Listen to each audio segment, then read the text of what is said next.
Welcome to Flames Unfiltered, hosted by Burud, Kyle Lewis. Talking Flames hockey every single week. Kyle, how are you doing on Monday? Yeah, I was living my best life. You? I'm all right. I'm good. You know what? Hell, I'm good. Compared to last week, I'm good. Everything's good. Yeah, whatever you had is still making the rounds, man. Every second person you talk to is still sick. It's brutal. Oh, it's crazy. I talk to a lot of people that are just, they don't know what to hit them. And I'm like, I can relate, man. I was down for the count. Wasn't doing well. And it's funny how I feel a world difference this week. Oh, man. Yeah, it's evident in your voice. I mean, you pulled off a pretty good show last week, all told. But I mean, yeah, I can tell you're back to your usual self. So I expect all kinds of off the cuff random questions that I'll be ill prepared to answer. You want to start with one right away? How many games did Jeff Ward coach for us? Oh, why would you even ask me that? See how I can fire him right away? 60. Okay, that's about what I would have said. Mm-hmm. I saw this the other day, a graphic that said shortest coaching tenures. And I was like, oh, well, I didn't even expect to see a Flames coach on there. I didn't. Babcock 0. Barry Melrose. I love that counts. That's amazing. I hate Babcock. That's great. Barry Melrose 16 in Tampa. Yikes. Ron Rolston 20 in Buffalo. Drew Bannister 22 in St. Louis. And then our buddy Jeff Ward 24 games. Did it not seem like 4 times of that? I must have tweeted every game and bitched about his lineup. I had to have bitched about the game. So. Was that a shortened season for some reason? I don't know. It caught me by surprise. For some reason, I remember being in Fredericton, a game they hosted Ottawa when he was coach of the team, and I have no idea why that sticks in my brain because there was nothing remarkable with that game at all. But anyway, so why'd you look that up? Why I didn't. It came to me. Like I was on one of the socials. I don't remember what it was. Which one it was? I want to say it was maybe Facebook because I'm old. Man, and it comes across and I saw the Babcock and I kind of chuckled. And then I saw a Flames logo and I'm like, I saw my buddy's name, Jeff Ward. And I was like, 24? It seemed I would have guessed double, triple. I don't know. That's pretty well what I guess. Oh God. Anyway, all right. Well, let's move on to something more memorable and more positive. Dad's trip. That's what's going on. Yeah, that's been cool. That's been really cool, actually. I mean, I know they do it all the time, but this one's been a little bit more engaged. I guess it's been more engaging, I should say, because of Morgan Frost's dad, announcing the starting lineup. Yeah, and then Morgan getting the game winner. That's special. That's pretty damn cool. I like stuff like that. I saw they were at the football game yesterday in San Francisco. A lot of the players. Cool. I saw a picture of it was Coronado for sure, and I think it was Frost. I'm not sure. Fairby probably was the other one. I'd guess. Huh? I only glanced at the picture. I can't remember, to be honest. But yeah, that's cool. I mean, the dad's trip's always a good event for all those guys. I think it'd be awesome. Good team bonding. I got a question. We want to trade part of the team, but go ahead. What's your question? Oh, I'm ready to trade. I got a question. I saw on the Flames socials yesterday that it said something rewarding is coming. Yes. I wasn't. You didn't see what it is? No, I didn't. So this is new. Do you got it? Because I didn't see the socials today. I've been swamped. I ran my ass off today at work. I get to inform you. Yes. God, what the hell is it called? It's a loyalty program for fans anyway. You earn points for attending games and stuff, and something red. I mean, yeah. Do you get a loyalty points for having a podcast every week? No, actually, it costs you points, especially when you're critical of the team and the direction. Well, no, we are not critical. We are unfiltered.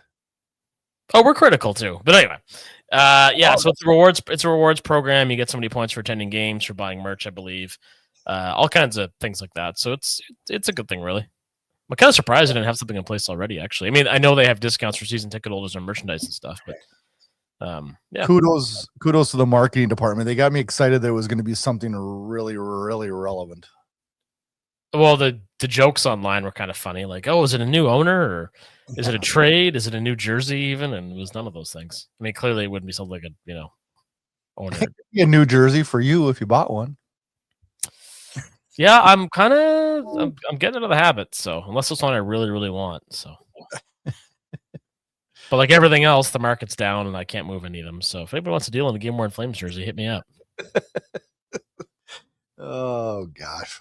Well, 2 games to talk about since we last talked. A 4-3 victory or defeat to the Detroit Red Wings. Perfect Flames game for me. They got down right away, but I loved the battle, and it was an exciting, fun game to watch. I loved it. What a fine line to walk. You don't want to get blown out. You want to be competitive, but you don't want to win. I actually feel bad saying that. Do you? Do you really? I just want a top 3 pick this year, and then I will never do it again. Well, I'll never say never, but yeah, we definitely. Oh, I know. I hope it's not like 3 years from now, like our friends in Vancouver. I had to throw that in. Whoa. Okay, let's talk quickly about the other game, and then we'll get into that. Yes. And then the other game, 2-1 versus LA, a pretty damn exciting game. I was had a junior hockey game and then an event after that, and I was watching as I could, but I did watch the rerun of it. Pretty exciting game. Actually, funny enough, I was at a junior hockey game that night prior to the Flames game as well. And our team is as good or perhaps better than the one that went to the Mem Cup last year, so that bodes well. That's good. Mine's not good this year, but yeah, it's still fun to watch. Actually, I got 2 midweek games this week for Moncton, so that'll be fun. Wednesday, Thursday. Well, that's good. Prior to Christmas. But yeah, the LA game was pretty good. Featured a fight between 2 towering dudes. The Wolf was good, but didn't face a lot of shots, and the Flames had a lot of shots, which is, shot volume doesn't equate to wins, as we both know. But I mean, it's that cliche perfect road game, as they love to say, which I always found kind of annoying. But anyway, it's 2 points that we don't want. So the winning continues. I hate saying we don't want it because we want success, just not in the. Yeah, we want. Yeah. God, it's goofy stuff to say. We want individual success and growth. We don't want points in the win column, which since November 19th, this team's 8-3-1, 5th best in points percentage in the National Hockey League. Stop that, damn it. Well, I'm kind of inclined to believe it's not sustainable, much like how crappy they were to start the season, because this team just isn't. And I said on the last show, when they say things like, oh, this is how we have to play to win. I mean, that's just saying you're a bad hockey team. You're not skilled enough. That's what you're saying. This is not, you can't win a Stanley Cup playing like this. You just can't. So, let alone make the playoffs, evidently. We're minus 13 in goal differential. I like that. And with that record, think about that. Since the Don Maloney ran, we're 8-3-1, and we're still in 30th place in the league. Hell yeah. That's how bad we were. So, the concerning part about that is that teams are going to be a lot more reluctant to part with picks in trades because the draft is so deep, right? So even though we have our first round pick and we have the Vegas first round pick, which obviously won't be that high, it's a little bit. I can see teams being a little hesitant to part with something unless they desperately want something the Flames have, right? I don't think. Yeah, I'm with you. I don't think we're going to see a lot of. I don't think we're going to see a lot of first rounds being dealt off this year. I don't. And you know what? I understand why teams wouldn't want to, right? Well, I mean, I think a lot of teams may do it during the draft after you get out of the top 5. So one team will tell another, hey, we want to take so-and-so. Will you trade with us? And we won't take that guy or whatever. So you'll see that kind of stuff happen. But anyway, speaking of trades and the ones that have happened,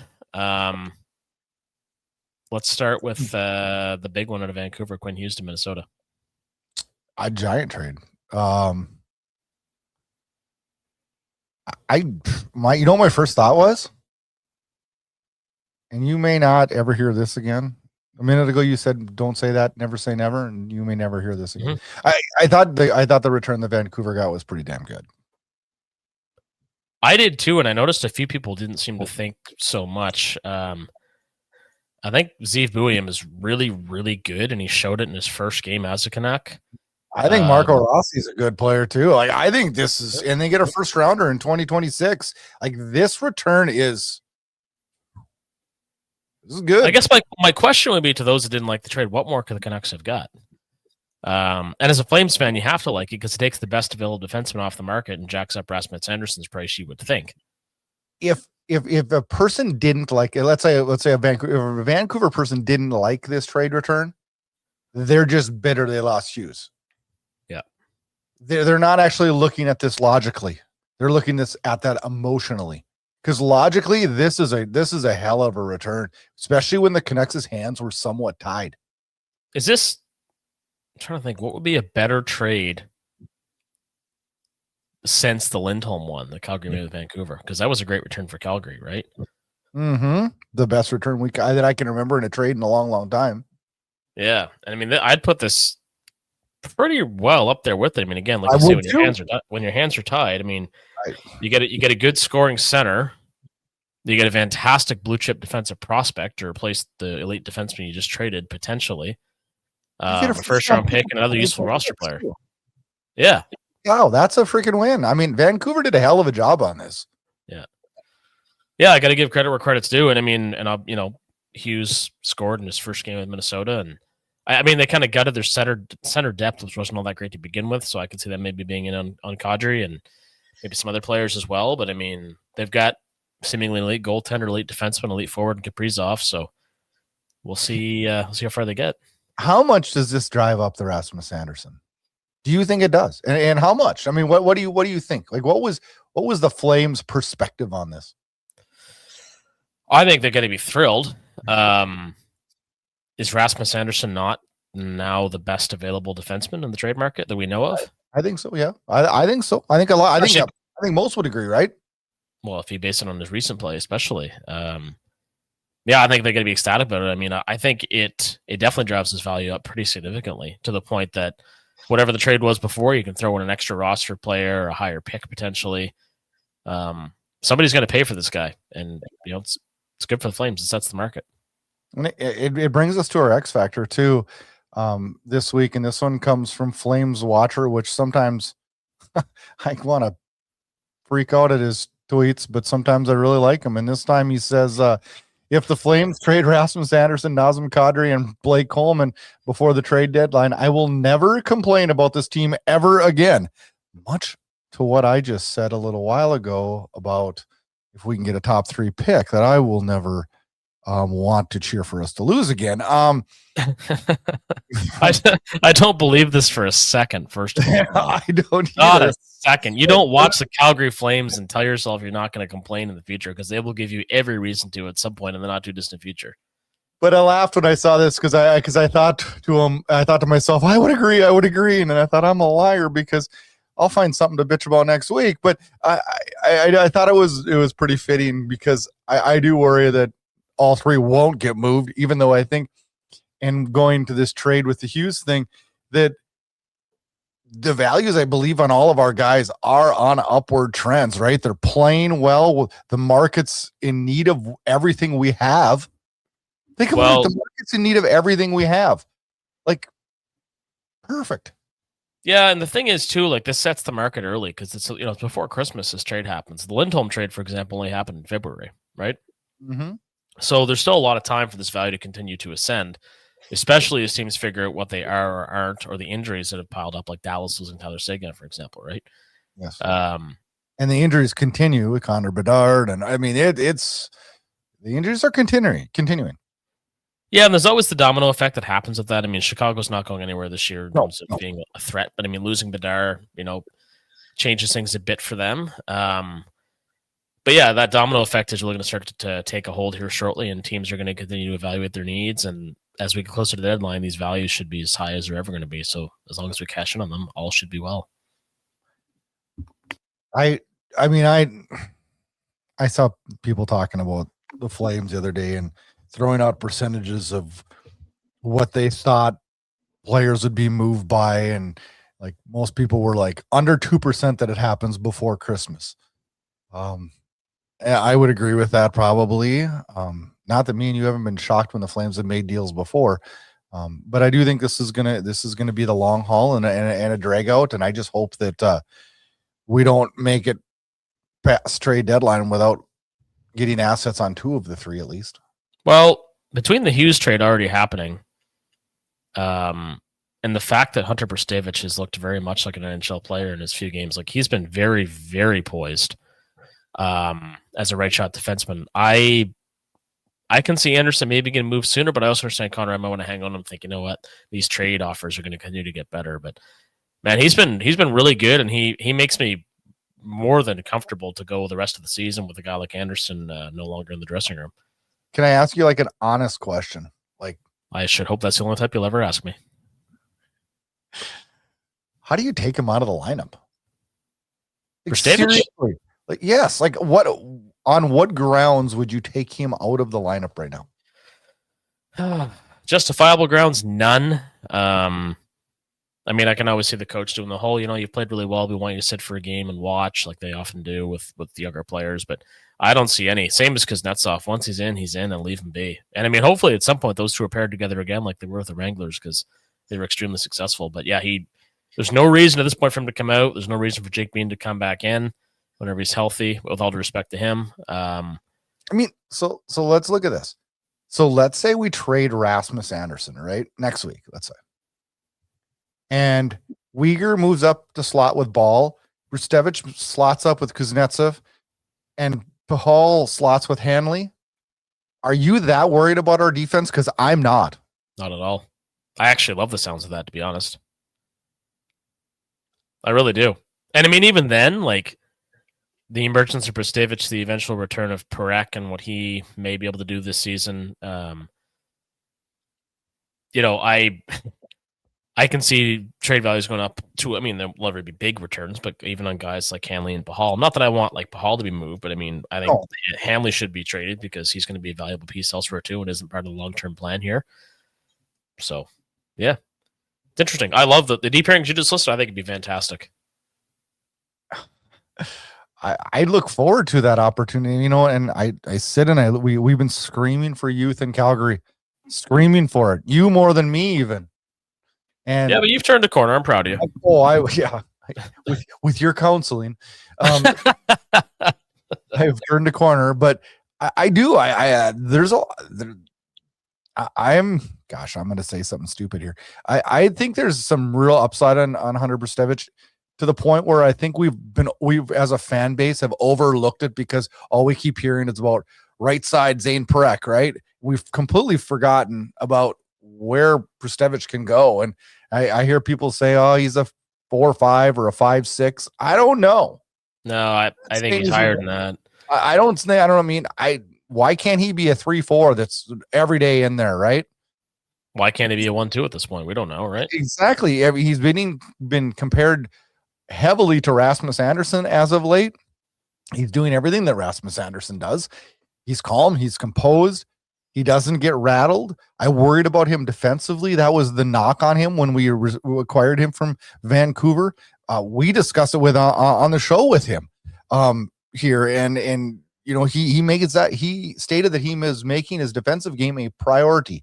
And I don't know what you think, but to me, it looks like he put on 40 pounds of strength from last year, even. It looks that way. I mean, surely the God he has him, but I know what you mean. That's certainly the look. And I think it looks like a bigger, stronger.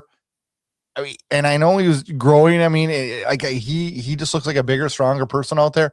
And I've been super, super impressed with this play. Well, I think he's more confident, after the year pro last year and getting his game in at the last game of the season. He's just he might be right now, might actually be our most poised defenseman. I mean, he looks extremely confident and capable, and why wouldn't he? And realistically, Parekh is so gifted offensively, as is Brzustewicz, but I'm going to go out on not that much of a limb and suggest and possibly predict that Brzustewicz is going to be the better all-around defenseman on this team for years to come. Parek's going to be an offensive superstar, but I don't know that his defensive game will ever rival that of Brzustewicz. No, I think he's going to be more like an Erik Karlsson, right? Well, that's a comparison I was thinking of. A little early to say, but because Erik Karlsson's hockey sense was otherworldly, as is Parek's. But again, it's an enviable position to be in, and fortunately, we are getting to watch Brzustewicz play. We'll see Parekh play after the World Juniors and at the World Juniors, which I'm excited about.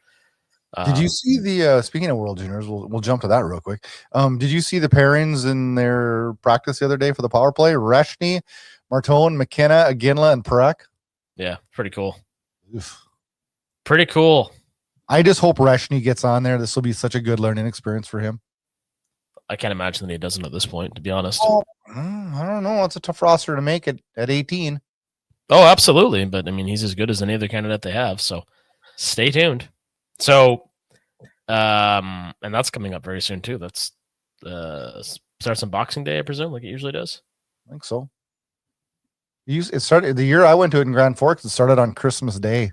I remember when they used to do that. Yeah, it started off my morning, and I know his families all over outside Ralph Engelstad Arena out on the snow-filled lawn, opening Christmas gifts, and it's crazy. Eh? We shared it with Moncton and Halifax. Shared it in 22. Halifax in 03 was another big one. I think that was the year that Marc-Andre Fleury screwed everything up. But anyway, I had it the year of the Crosby, Ovechkin, Malkin. Yeah, 05. Yeah. Oh, the best year ever, World Juniors. Yeah, you'll never top. I mean, hopefully you'll never top that. No, it was amazing. So we should, in covering other aspects of the league, we should touch on the other trade. The worst kept secret in hockey, arguably, in terms of the swap between the Oilers and the Penguins for Jarry and Skinner. What was your initial reaction to that? I laughed because I'm like, okay, here's my first thought was, is Jarry an upgrade? My second thought was, you gave up Brent Kulak. Brent Kulak is the guy that Edmonton every year was like, this guy's our sixth pairing to our 6-man D-man. And by the time they got to the playoffs, he was their 2-man D-man and was their best defenseman in the playoffs. Every year they did that. They made him sound like he was irrelevant. And then when the playoffs were going, he was freaking Mr. Relevant. Now you don't have him. Yeah, trading, I mean, it was weird because they traded Brett Kulak and then they went to Nashville, got into the defenseman almost simultaneously. That to me told me that the Penguins had convinced the Oilers that you're getting the better goalie, despite the fact there's no evidence to suggest that. Now, and I do think that Jarry is a slight upgrade, but is Jarry the answer? That is the real question. I'm not sure how you compare them when you have a goaltender in Skinner who at least got you to 2 Stanley Cup finals. He's so broken. In Edmonton, he's just so broken. Like, the fan base is never going to believe in him. And I don't know that his teammates were ever going to believe in him again either. Yeah, perhaps not. It isn't his fault that they lost those Stanley Cups. They hung him out to dry. Their defense is atrocious. Mm-hmm. But he didn't help the matter either by, you know what I'm saying? Like, he didn't cause the problem, but he sure as hell didn't help the problem. And then it got thrown onto him. Because God knows they're not going to like ship Darnell Nurse off because nobody will take that. And Evan Bouchard is a train wreck out there defensively, but they justify it by his offensive numbers. Yeah. Yeah. But as far as the goaltending situation goes, like, I understand that Skinner is prone to severe mental lapses and the types of goals you never want to see, more so than other goaltenders. But on a game-to-game basis, I don't see Jarry being an upgrade whatsoever. I do agree that the Oilers should get somebody else in net. There's no question about that. Edmonton, being the hometown of one Stuart Skinner, he needed a change of scenery. I know he's had a little bit of an issue getting a visa to go to the States, so he hasn't to be with the Penguins as of this recording, but I'm sure he will soon. And hopefully by tomorrow night, because they play tomorrow night against each other. That's right. Yeah, and that would be fun to watch for sure. But it's a trade that had to happen, but I think the Penguins got the better of it by, dumping Jarry's salary and getting a pretty damn good defenseman in return. So they got a second-round pick too. That's the part that I was getting to, where I'm just like, okay, even if we didn't include that, that's a pretty damn good return to get Brett Kulak thrown in. But the second rounder, it's like, that's just poor asset management on the part of the Oilers. And I know it's in 2029. Like, that's a long ways away.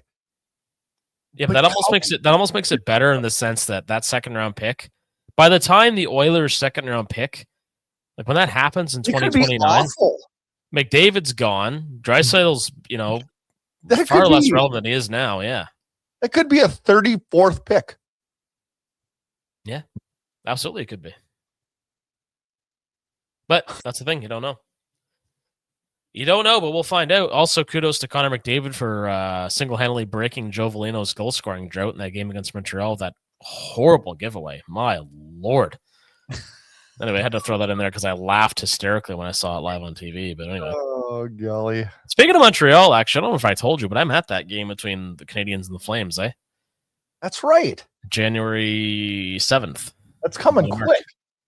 Yeah, it's like right after Christmas. I think it's actually like the first week back to work. Every year, I don't know if you're this way, Kyle, but every year I find NHL teams that I like to watch more than others. Sure. Yep. Same. And there's some teams every year that I never watch. Like I know it's just embarrassing. I can probably count on one hand how many New Jersey Devils games I've watched in 10 years. I watched the one against the Canucks because I was curious how the new Canucks would fare. Yeah. That was But, it. Like I'm excited this year. I watch Anaheim a lot. Mm-hmm. They're fun to watch. I find myself watching Edmonton, Vancouver, and Winnipeg quite frequently. But this year, for the first time in a couple years, I like watching Montreal. They're a fun team to watch. Yeah, they need they need to figure out their goaltending situation within the midst of trying to do what they got to be a three-headed monster. But do you not have? I kind of cheer. I cheer for Montreal to kind of pull through on this because they kind of got crucified a lot, and they in the beginning of the rebuild, and this Dobosh, or I think that's how you say it. He's fun to watch. Like I cheer for that guy. I do too, but he's got to get his emotions in check. He's very, very emotional. So on the mental side, he's got some work to do, but he's a good goaltender. I've loved Jacob Fowler since the day he was drafted.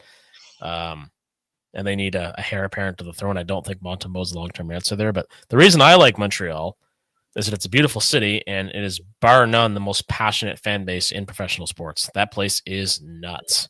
Before I went on my first Eastern Canadian trip, everybody that I talked to told me that I would hate Montreal and love Toronto.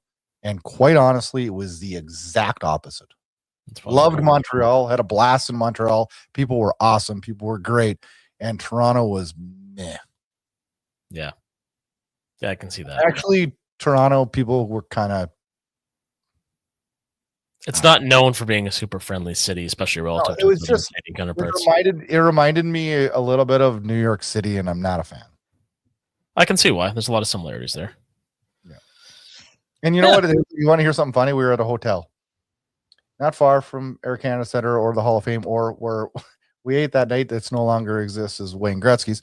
But we were sitting in, I can't think of it. Was it the Westin? I can't remember for sure. It was a super nice hotel. But we were in the bar, and like right when you came in the main thing there, the lobby was to the left, and there was a big bar. It was kind of an open bar.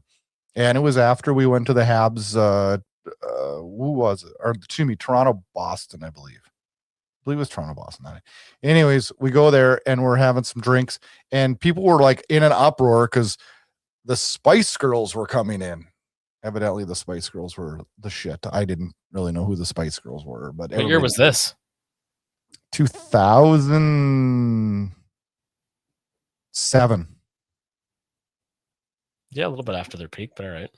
Spice Girls were coming in the front lobby, and everybody was it was going crazy, and I didn't even really give a shit who the Spice Girls were, but I thought it was kind of cool that Don Cherry came walking through, and Ron McLean was in the lobby bar, and it was kind of interesting. Yeah, that's cool. Yeah. Actually, Ron McLean, Kelly Rudy, Kevin Bieksa, Ken Reed, that whole crowd will be here for Hockey Day in Canada in January. So, very special day. Hopefully, I run into some of them as well. A very, very special day. It's one of my favorite days of the year, to be honest with you. I enjoy it too. Yeah, and by the way, very cool experience for you, despite not being a noted Spice Girls fan, as I had you pegged to be. You what? I'm just messing with you. Oh, yeah, Spice Girls and Rat aren't exactly in the same. No, genre. not even close. No, not even close. No, let's get back into Flame stuff here. I feel like we got really sidetracked. So you sent me something yesterday, and I kind of blew you off, and I didn't mean to blow you off. I just was having a day. I don't care. People do it all the time. I figured you'd understand. If anybody's going to understand, my buddy Kyle will. It was a tweet from another podcast, another Flames podcast, Goalie in the Dome. That's a good podcast. They do a good job. Part of Flames Nation. It said, "Why in 2025?" What does it say? Why is it 2025 and I have to watch Backlund on the power play? And it got me thinking a little bit, because I've always been a Backlund supporter and a Backlund fan. Same. Yeah, you have too. But that doesn't mean you want him on your power play. Well, it kind of made me chuckle in the fact that it was just when you text me that it was fairly early in the morning. I don't remember. I remember for you, yeah, it was middle of the morning for me. and I was sitting there and I was just drinking a cup of my coffee and I looked at the thing and I threw my phone down and I just said, "That's because we suck, Kyle." Well, it's funny because I'm kind of a loser, in case some of our listeners didn't know. So when I play the latest crappy EA Sports game, in this case NHL 26, and I say crappy because there's certain things they just don't fix and drives me nuts. When I do my power plays to the Flames, Michael Backlund's never on them because he's not a power play contributor. I've never liked that. When he was younger, I didn't like it. Like, he does not belong on a power play. So when I saw that tweet, I was like, yeah, this guy's bang on. Like, I agree with him in the dome. Don't have him on there, especially in 2025.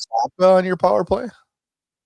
I'd have to look. I probably list the names though. So, Kadri, Frost, Huberdeau, Sharangovich, Coronado, Prek, ideally. Uyghur, even though Uyghur's not great on the power play either. I mean, right now, if I'm putting a power play out there, like we can't put Prek on it yet because he hasn't showed us anything yet. I'm just saying, like, if I was taking the lineup tomorrow and I was going to go coach the power play, I'm going to have Kadri out there. I'm going to have Huberdeau out there.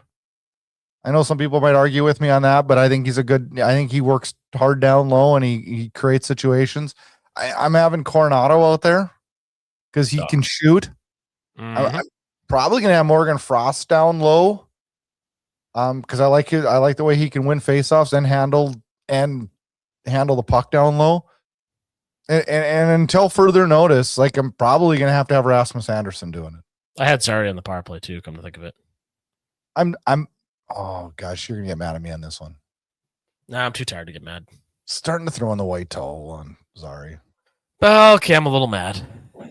He's been way better lately. I know, but he's still not putting up points at all.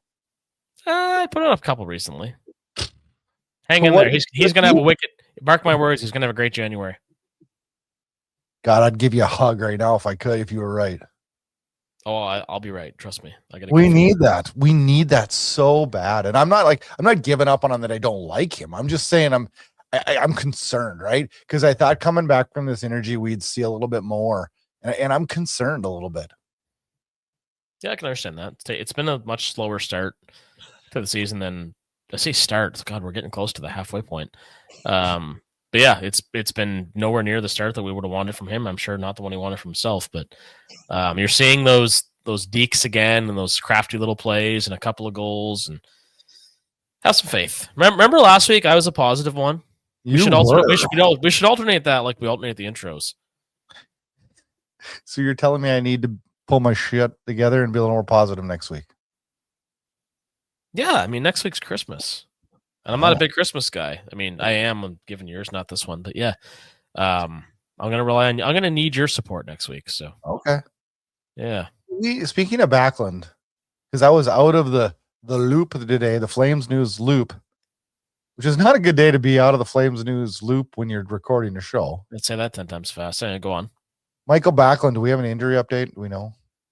No, he wasn't at practice today, which is really frustrating because just by default, Dryden Hunt gets thrown into the lineup. It's like, no, we want somebody else. Like, come on, we know what this guy is and what he isn't. Like, another one that I had to laugh at on Flames Hub, and I think it was Matt. I think put it on there when they showed that we had to send Hunt down to the AHL and bring him back to reset his days. Yeah. And he's like, well, thank God we're protecting and not losing assets like Dryden Hunt.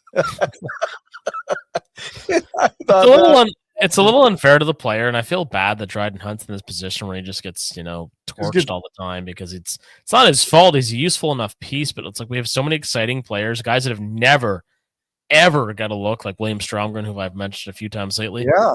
And Hunt just he's like old reliable, and it's like, oh my God, like, can we just trade him somewhere else, or can we just keep him in the AHL? Like, I'm so tired of this. Can we pass the hat and get this guy claimed on waivers from another team?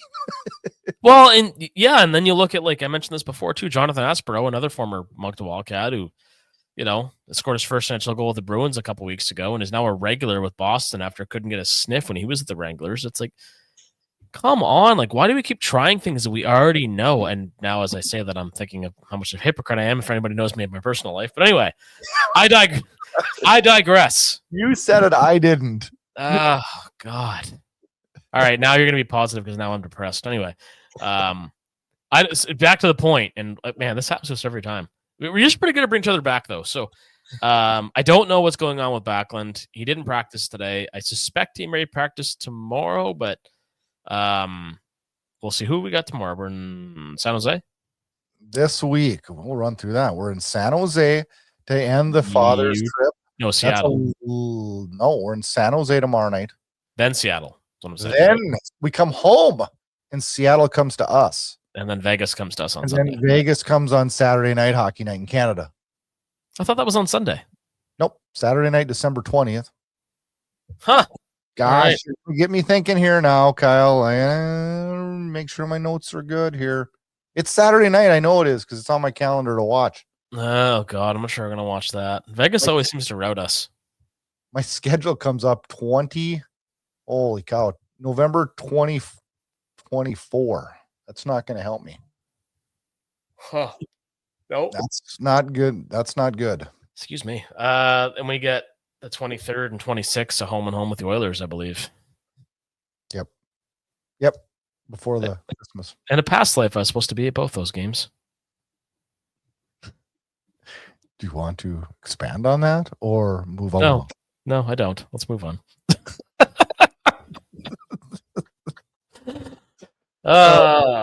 What else do we have to cover? I don't know. It's a little line on the Flames news right now. We're winning too much. We don't have enough people bitching. I got people bitching because we're winning now. Can't believe I'm part of that crew, but I am. Yeah, good reason. I got to get your take on something. I haven't watched a lot of AHL Wranglers games lately, but is it kind of getting to be a little much on the shit show fights, or is it just me? Yeah, I mean, kind of. Like, anytime you have Alex Glant on your roster, there's going to be a lot of fights. The American... Huh? Do we need him on our roster? Needs a strong word, but I do believe, based on visual evidence, that the AHL rewards fighting more than the other professional leagues. Would agree. Yeah, I mean, in terms of a way to make your mark and potentially earn a call-up.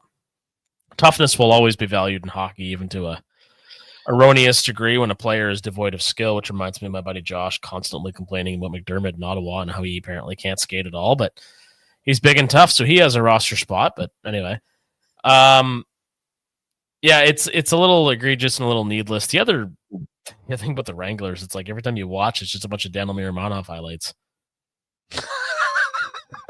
True. Number 26, number one in your hearts. He's like the greatest AHL player in the world.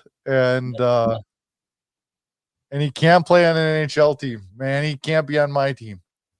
I told you about that deal that with a dude in Vegas that I completely blew. What's that? Oh, I didn't want to admit this, especially. You're talking about Vegas and blowing. Like what's going on here? So there's this dude in Vegas, and he's a friend of Daniil Miromanov's. Okay. And he wanted to buy my Daniil Miromanov game-worn jersey when I first got it. And I was like, no, I think he's going to have a big year next year. So I kept it. So he offered me, it's a Blasty jersey. It's beautiful. No, he doesn't want it. Oh, I think I could convince him to take it if I paid him. But the offer was, I think it was $550 US, which was well more than I paid. And then he's like, $600 US. I'm like, he used to play junior here. I don't want to part with it, blah, blah. And he's like, okay. I think the final offer was $600 US, his employee rate at the MGM Grand, and 2 tickets to a Knights game of my choosing. Oh my gosh. It's like $350 to go to a Knights game to get lower bowl. Yeah, apparently I didn't know that. So it's like, it's the most expensive place I've ever been to. Well, no, I went to a game in Toronto. I try to watch my language on our show, but I'll be honest, I really fucked up there, like real bad. Yeah. And then after the year he had last year, I'm like, hey, Bill, do you still want to do a deal? I didn't even say the deal. I said a deal. So what did he offer you? 2 tickets to the Henderson Silver Knights? No, not even that. Bill's just like, yeah, we could talk about it. I'm like, oh. Like every single, this is the thing. People who don't know me, and you may not get this from the show, but I'm actually a really, really humble person who's extremely self-deprecating. And every single time I get not even cocky, I just get a little bit confident. I'm like, yeah, this is the right play. I'm going to hold out and do better on this. It bites me so hard in the ass. That jersey will be hanging on my wall till the day I'm dead. Yes, it will. And somebody will say, somebody will come over to your house and you'll be showing them your collection. They'll be like, who's that? How many games did he play for the Flames? You know what's going to happen? And God forbid if there's some injuries and stuff, there's going to be like a recall maybe in the new year. They're going to recall Aaron Marnoff. I'm going to, woo! We're back, baby. Sell. No, and it sucks because I hate to talk trash about a guy that. Well, it's not trash. It just hasn't worked out, right? No, it hasn't. And it's too bad because like I cheer for all these prospects to do well. I really do. I mean, but there's a few like it's like and it's funny. You want to say like, well, you got to shit or get off the pot, but like some of them haven't even had a chance to get to the bathroom to take a shit yet because we won't give them a chance. That's what I would. Yeah, exactly. That's what I was saying with Jeremy Poirier. I'm still upset about that too. I mean, I don't ever see him playing a game in Calgary. I don't. Did you see the polls reverse there? I suddenly became the negative one. Yeah, you see, I'm filling my part. We shouldn't have talked about Miromanov. Now I'm upset again. Damn it. Anyway. AHL. Did you see the Owen Say thing with the puck from his first NHL shutout? I saw that he got the first NHL shutout, but what did he do with the puck? One of the opposing players fired the puck over the glass, allegedly. Okay. So he couldn't have the puck from his first shutout. Well, the fan that caught it gave it to him. So Say presented him with an autographed Wranglers jersey as a thank you. It's nice. It was cool. That's really cool. I was going to say it was a Christmas miracle, but that's an exaggeration. It was cool. It was just cool. Speaking of catching pucks, we were at the junior hockey game on Saturday night, and my daughter was with me, my youngest one, who's 10. And she asked, well, Dad, can I go sit right by the edge of the penalty box, right on the corner of it? There's like a little spot. There's nobody ever there. I don't know why. I said, yep, no problem. Go sit down there. So it's only like 8 rows behind or 8 rows in front of my season tickets. And it was late in the game, and they ring the puck, trying to clear it on a penalty kill, and it goes over the glass and hits the penalty box glass like a foot from her head. It wasn't like flying hard because it had ringed the glass and it was decelerating, but it left a good mark. And so she gets the puck because it hits right next to her head and pretty much falls into her lap. And she comes running up to me and she's like, I got that puck, Dad. I'm like, I got that puck. And I said, well, why weren't you paying attention? Because I didn't see you move at all. She goes, I wasn't paying attention at all. She says, I just heard it hit the size of was right by my head. I'm like, how many times have I told you, don't be one of these people that are there and on your phone and not paying it, Oh, but they're kids, right? At least you got it, though. Yeah, she's happy. Isn't that all that counts, especially this time of year? Happy kids. Yeah. It's a lot easier when your family's happy, right? I have no comment. Speaking of happy, we are back next week talking Flames hockey again. Are we happy about that? Yes, we are. And we're going to talk on Monday night, and then we're going to get it out Tuesday morning. And next week, you know what we're going to do on the show?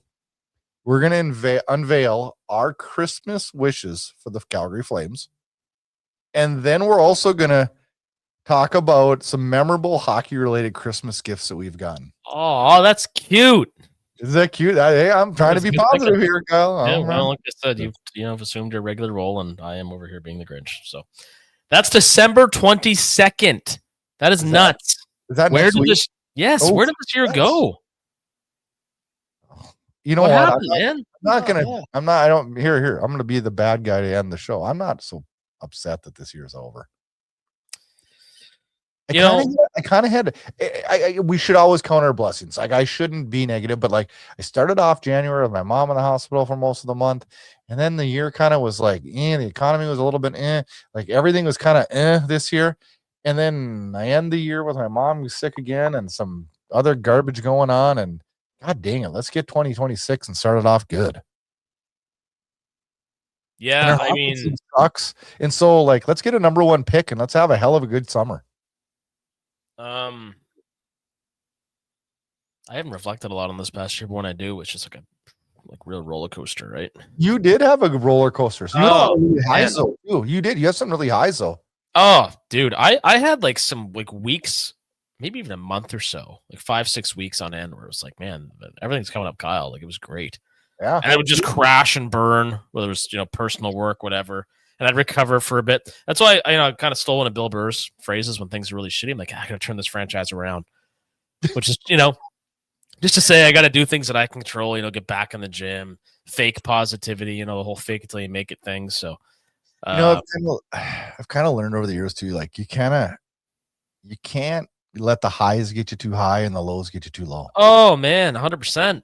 Because it kicks you in the crotch if you do. Oh, you're picking up what I'm putting down, bud. 100%. So, but all told, we'll reflect more on our next couple of shows in the year that was. But we're pretty fortunate. When it all boils down, we're healthy. We're pretty fortunate. Yeah, I think super worse. They could definitely be better, but they could be worse. Yeah. Well, let's see what the Flames do this week. Tuesday at San Jose. Seattle comes to town Thursday. Vegas on a Saturday night. Tuesday, that game's going to be stupid late for me. It is. It's 9:00 for me. It's 11 for you. Yeah, usually it's 11:30, so that's actually an upgrade, but I can promise you I won't see any of that live. Yeah, that's a tough one. That's a tough goal. Yeah, well. So, yeah, and then... let's see, Vegas. It's gonna be a telling week. I'm really curious at the end of this week, so I'm gonna record our next show where we are in the standings. I know. They're ridiculous. It's crazy. It's crazy. But here we are watching them and doing a podcast about them. So what does that say about us? So we're crazy. Well, you heard the deal I turned down from your Monarch jersey, so I'd say I'm crazy. They're crazy. And maybe a little stupid. Oh, all right, Flames fans. Have a great week. Thanks for listening, and we're back next week. Talking Flames hockey. See you guys.